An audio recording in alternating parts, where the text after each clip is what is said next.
An opulent palace, a pitch-perfect fashion sense, and hobnobbing with royal families around the world, Queen Rania lives a glamorous life fit for, well, a queen. Members of royal families understand that their primary responsibility is to serve as spokespeople for and symbols of their countries.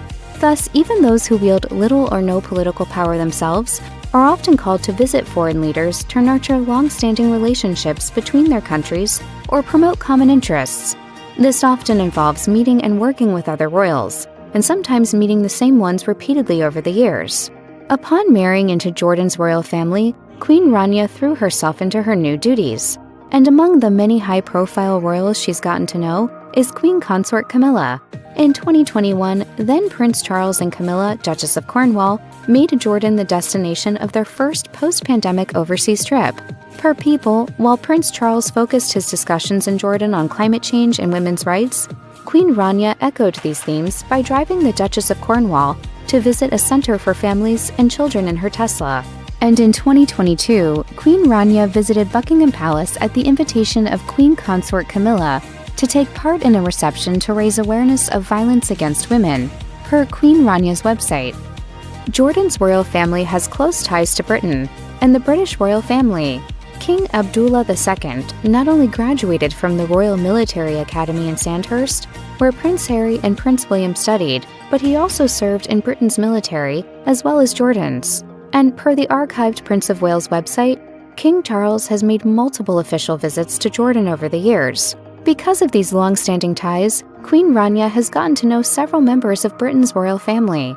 Having been thrust unexpectedly into her royal role, she saw the late Queen Elizabeth as a role model. And I really looked up to her. To me, she is the queen of the world. Deeply aware of the potential impacts of climate change on her country, Queen Rania added that she's grown to admire King Charles's long-standing commitment to building awareness about environmental issues, telling ITV News that she considered him one of the leading figures in the world currently fighting for the planet. To help promote his work, Queen Rania serves on the Governing Council for the Earthshot Prize, a global environmental prize and initiative founded by Prince William and the Royal Foundation to promote innovations that will heal the planet.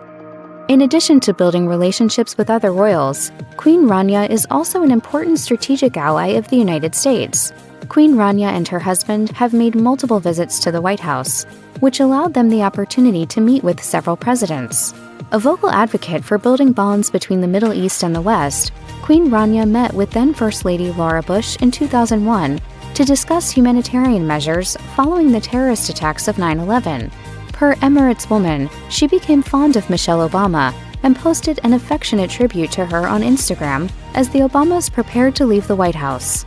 King Abdullah II and Queen Rania also visited the Trump White House twice in 2017 and 2018. During the couple's 2018 White House visit, Queen Rania and Melania Trump raised eyebrows by both showing up in pale pink ensembles. Melania in a cap-sleeved leather dress, Queen Rania in a flowing top and white-legged matching trousers. The couple returned in 2021, this time to meet President Joe Biden and his wife Dr. Jill Biden for the first time. One of the perks of being a queen is the opportunity to live and work in a luxurious royal residence. And the sprawling historic structure that King Abdullah II and Queen Rania call home is exactly what you'd imagine a Middle Eastern royal residence to be. The palace was built in 1927 for Prince Abdullah bin al-Hussein, who named the structure Rahadan, based on the Arabic word for a decent life. Over the years, the palace has not only served as a home for Jordan's royal family, but also as the site of high-profile state meetings and cultural events. Foreign dignitaries and other visitors to the palace, especially those with an appreciation for traditional Islamic art and design, are in for a treat. The structure incorporates traditional arched windows and carved columns, elaborate wood carvings, and stained glass windows, modeled after those of the Al-Aqsa Mosque in Jerusalem. While Queen Rania and her family no longer live in Rahadan Palace full-time, she still has her official offices on the palace compound. If I went to a fortune teller and they told me that this was going to be my life, I would ask for my money back. Queen Rania never set out to be a queen or a celebrity, but once thrust into the royal limelight, she seemed to take to it naturally. Her good looks and striking sense of style turned her into an instant celebrity, and avid people watchers began keeping tabs on her every fashion choice.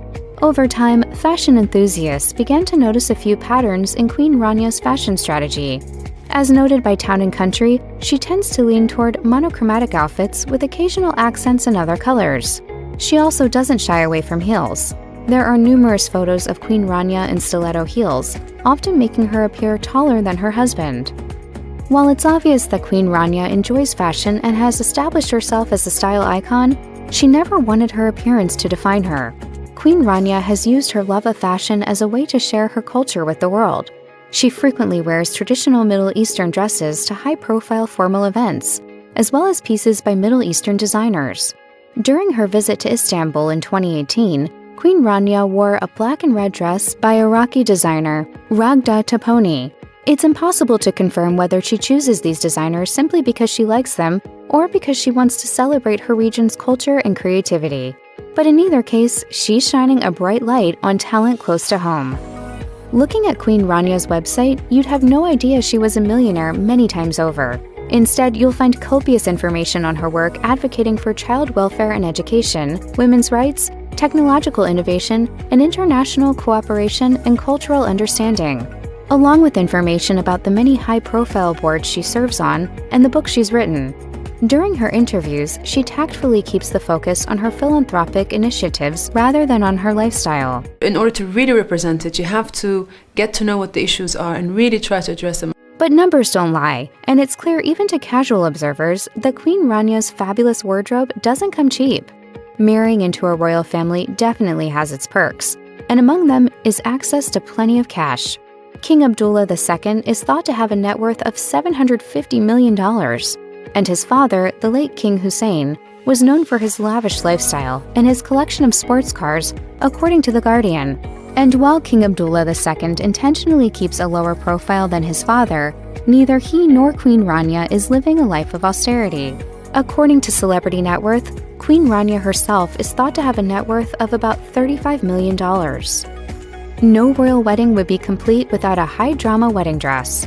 Royal brides know that not just any cute dress will do. It needs to be special enough for a ceremony with world leaders in attendance. And because the bride's choice of dress will no doubt be endlessly scrutinized, it must send the right message about the royal family and the wearer. For her wedding dress, Rania Al Yassin also paid homage to past royal traditions. She chose to have her gown made by Bruce Oldfield, a favorite designer of the late Princess Diana of Wales.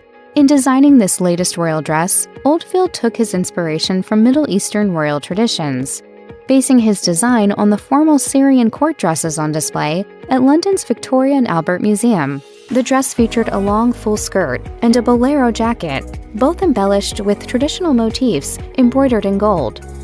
The wedding between then Prince Abdullah and Rania Al Yassin was every bit the high glamour event one would expect of a royal wedding.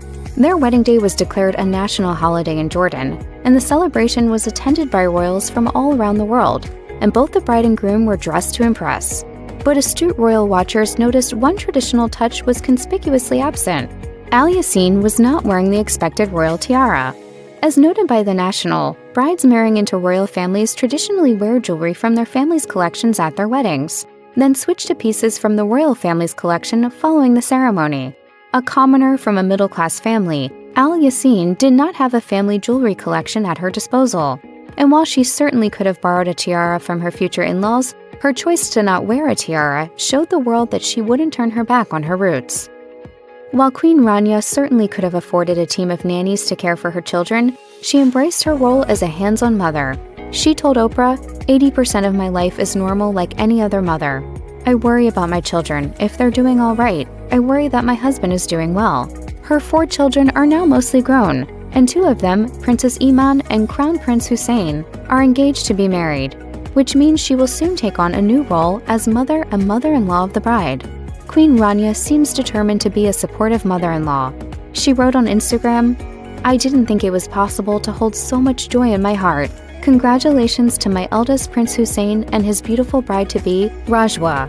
Excited to welcome my 3rd daughter, Al Hussein's bride-to-be, Rajwa, to the family. We're so happy for you both." Queen Rania didn't limit her support to kind words. She also gifted her future daughter-in-law a pair of her own earrings, rose gold hoops embellished with 184 round brilliant cut white diamonds. The bride-to-be was spotted wearing the earrings at a celebration for Queen Rania's 52nd birthday.